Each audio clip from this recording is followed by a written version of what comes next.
अनधिकृत फेरीवाल्यांमुळे मुंबईकरांना नेहमीच त्रास होत असतो। मुंबईच्या क्रॉफर्ड मार्केट परिसरामध्ये देखील मोठ्या प्रमाणात अनधिकृत व्यावसायिक असले तरी त्यांची गर्दी सध्या या ठिकाणी वाढत चाललेली आहे। तर मुंबई महानगरपालिकेचे कर्मचारी तात्पुरती कारवाई करतात आणि रोज पुन्हा आहे तेच चित्र मुंबईकरांना पाहायला मिळतं। त्यामुळे या सगळ्या प्रश्नावर वाचा फोडण्याचं काम लोकशाही मराठीच्या माध्यमातून करण्यात येत आहे। क्रॉफर्ड मार्केट परिसरातून आढावा घेतला आमचे प्रतिनिधी उमेश करंजकर यांनी। पाहूयात। मुंबईत अनधिकृत फेरीवाल्यांचा सुळसुळाट काही कमी होताना दिसत नाहीये। आता मी क्रॉफर्ड मार्केट येथे आहे। इथे देखील खूप मोठी बाजारपेठ जी आहे ती मुंबईतली समजली जाते। मात्र असं असलं तरी या सगळ्या परिसरामध्ये अनधिकृत फेरीवाल्यांचं देखील तेवढंच साम्राज्य असलेलं पाहायला मिळते।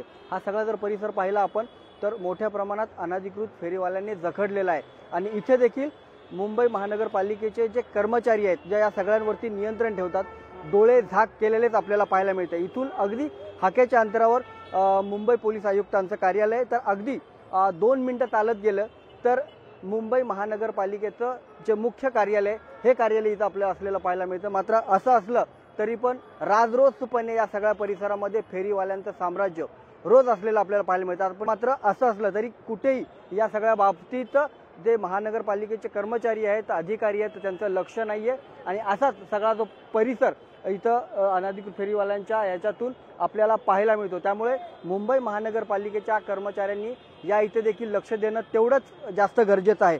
आता संपूर्ण मुंबईचा विचार केला तर संपूर्ण मुंबईमध्ये ठिकठिकाणी अशा प्रकारचे अनधिकृत फेरीवाले आपल्याला पाहायला मिळतात। मात्र अगदी मुंबई महानगरपालिकेच्या हाकेच्या अंतरावर हा सगळा बाजार जो आहे तो आपल्याला पाहायला मिळतो। कॅमेरामन रोहित सोबत उमेश करंजकर, लोकशाही मराठी, मुंबई। लोकशाही मराठी ऐका, पहा, जागरूक रहा।